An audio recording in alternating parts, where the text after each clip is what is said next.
So, I marinated this one 24 hours and then binilad siya ni kuya ko since kanina umaga. Ayan. So, may hindi pa pala tayo natitwist. Ayan, ganyan siya guys. Marinated ko lang siya ng what do you call this one na?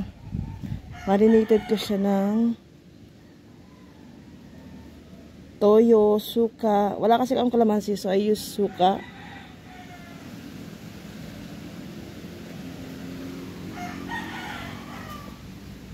So, ganyan siya.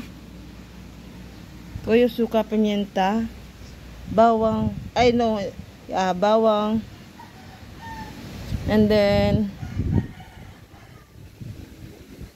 betchin, hindi tayo gumamit ng na magic sarap. Kasi nga mahirap madami. So, ang dinamihan ko dito talaga is bawang at saka paminta para mabango siya. So, bakit ako nagtapa? Kasi iuwi ng kapatid ko to. Iuwi niya to sa Zamboanga. So, aalis sila. Nagbakasyon lang sila dito ngayon. So, aalis sila guys sa Sabado. They will go to Baguio and then Subic.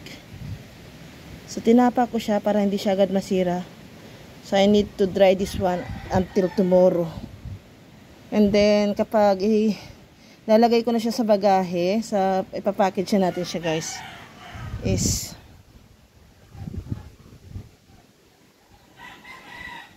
lalagyan ko